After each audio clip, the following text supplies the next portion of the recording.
Olá, este é mais um vídeo da série O Coração do Cristianismo. Nesta série, nós procuramos tratar dos temas centrais que compõem a religião cristã.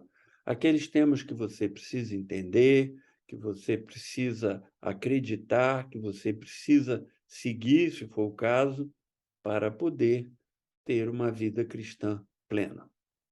O tema de hoje é por que mataram Jesus?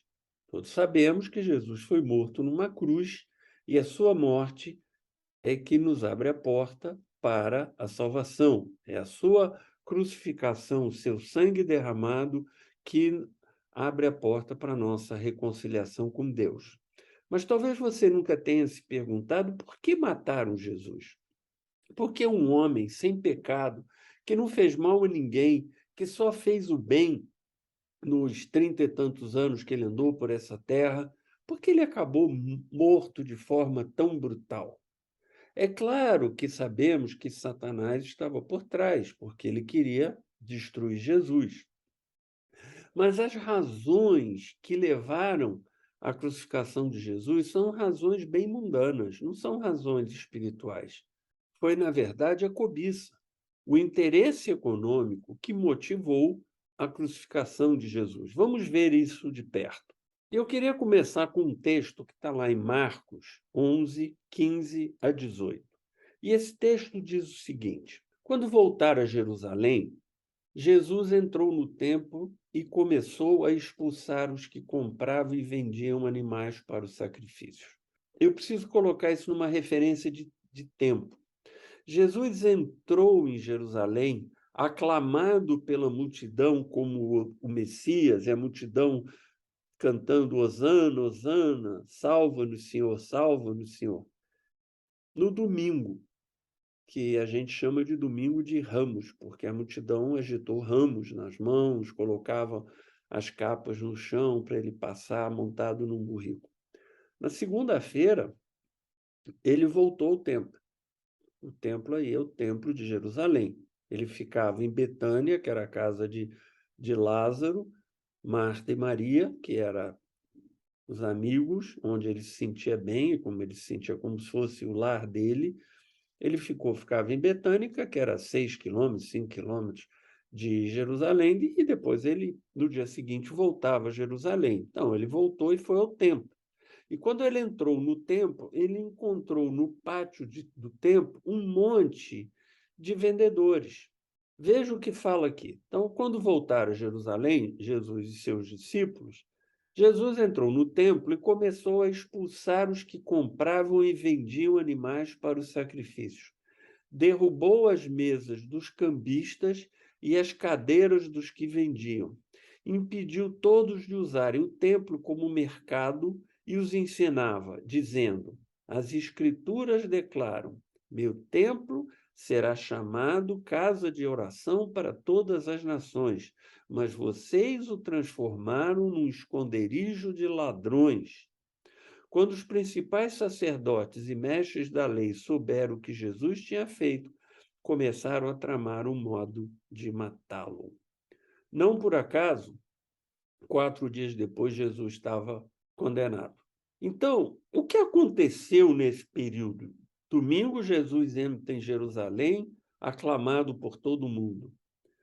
Sexta-feira, quando há o julgamento, e Pilatos pergunta ao povo: vocês querem que eu solte Barrabás, que está preso, ou vocês querem que eu solte Jesus? E o povo, instigado pelos sacerdotes, responde: Barrabás.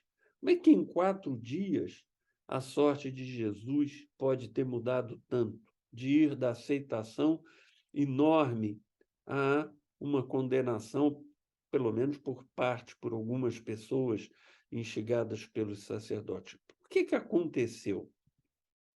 Para vocês entenderem e fazerem ligação com esse texto que eu acabei de contar, vocês precisam entender que a elite religiosa judaica, o sumo sacerdote, outros sacerdotes importantes, os seus assessores e apoiadores, eram a elite política, religiosa e econômica de Jerusalém na época de Jesus. E os sacerdotes tiravam seu grande poder do controle que tinham sobre o Templo de Jerusalém, que era o centro da vida religiosa judaica. Toda a vida religiosa judaica acontecia no templo. Então, as grandes comemorações, como o Yom Kippur, o Dia do Perdão, ou a Páscoa e outras mais, eram feitas a partir do templo. E os sacrifícios que eram importantes para o perdão dos pecados e outras coisas só podiam ser feitos no templo. Havia um local preparado para isso no templo e só ali eles podiam fazer esses sacrifícios. Portanto, quem controlava o templo controlava a religião judaica. Nada acontecia na religião judaica sem passar pelo templo. Vocês poderiam me perguntar, mas e as sinagogas? Já existiam sinagogas no tempo de Jesus. Sim, ele pregou em sinagogas. As sinagogas eram locais de estudo, não eram templos religiosos, isso naquela época.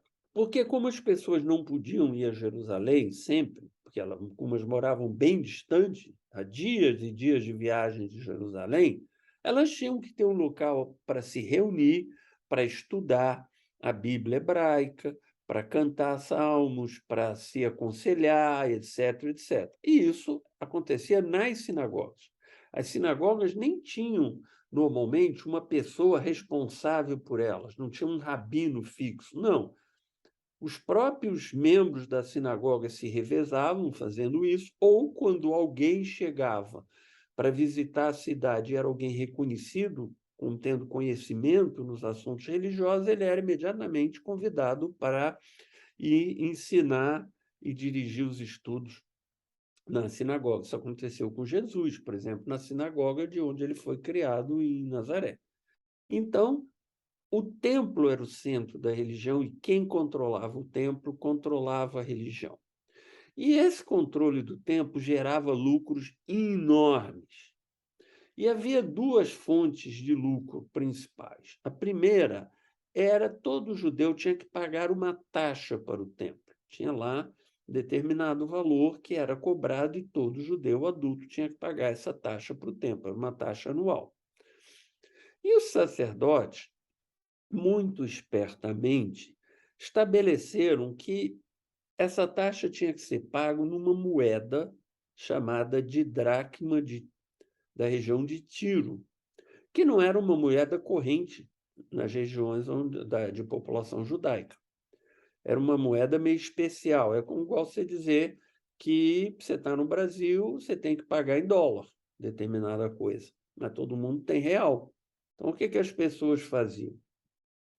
Especialmente se elas moravam fora de Jerusalém. Elas levavam seu dinheirinho na moeda que tinham, iam até Jerusalém e lá faziam um câmbio para a moeda que elas tinham que usar para pagar o imposto do templo. E aí você poderia perguntar: ah, mas quem controlava esse câmbio? Surpresa! Quem controlava eram os sacerdotes. Por isso tinha mesas de cambistas no pátio do templo. Quando aquela passagem que eu li fala Jesus entrou no templo, ele não entrou no prédio do templo. No prédio do templo só entrava o sacerdote. Jesus não poderia ter entrado ali. Ele entrou no pátio do templo. Era uma grande esplanada, tinha uns muros de arrimo enorme, essa região foi aterrada e nessa esplanada ficava o pátio do templo onde se ensinava, quando Jesus ia pregar no templo era ali, e ali ficavam as mesas dos cambistas. Então, quando ele chegou, encontrou um monte de mesas de cambistas, gente fazendo negócio. E esses negócios faziam enorme lucro para os sacerdotes, porque eles estabeleciam a taxa de câmbio que eles bem queriam. E as pessoas não tinham alternativa, elas tinham que comprar a tal da didracma de Tiro na mão dos sacerdotes. O que elas iam fazer? Era o único jeito que elas tinham, então elas iam lá e pagavam o câmbio ao valor que tinham. Igual como se eu precisasse viajar, preciso comprar dólar, só tem um lugar na cidade onde eu moro que vende dólar. Eu tenho que pagar o preço que eles pedirem. E se eles pedirem um preço escorchante, ainda assim eu vou ter que usar, vou ter que pagar. A segunda fonte de renda, ainda maior que a primeira, eram os animais a serem sacrificados.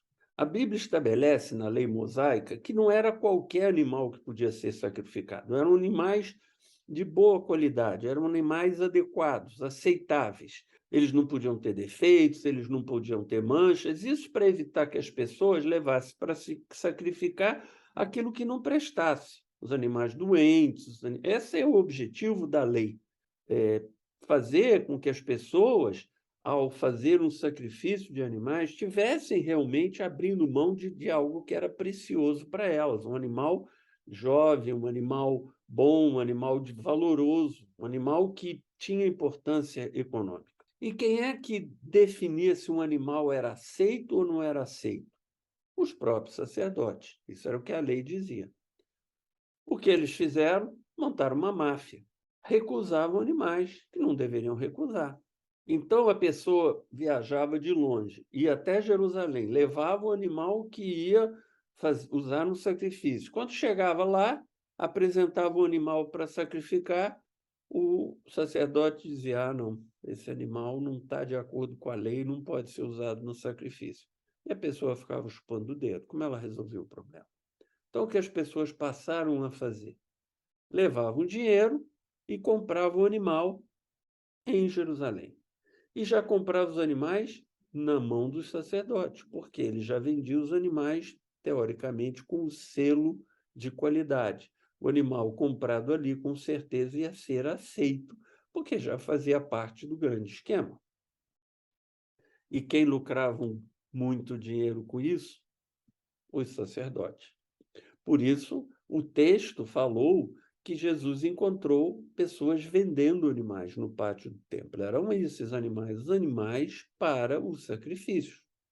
Eram bodes, cabras, pássaros e assim por diante. E os sacerdotes ganhavam muito dinheiro com isso. Ficavam ricos. Então, essas duas atividades geravam muita grana para os sacerdotes.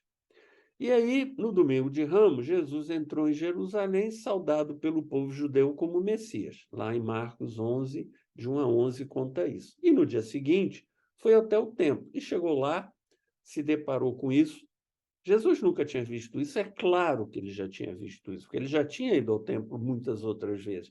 Mas naquele dia, ele resolveu declarar guerra. E ele fez um chicote e começou a expulsar os vendilhões do templo. E colocou o dedo na ferida, dizendo: vocês, sacerdotes, estão roubando o povo, vocês estão fazendo do meu templo um local de comércio. E a minha casa é uma casa de oração. Ninguém devia estar aqui trocando moeda, nem comprando animal. As pessoas deviam estar aqui louvando, cantando, estudando a palavra, deviam estar se preparando para se aproximar de Deus.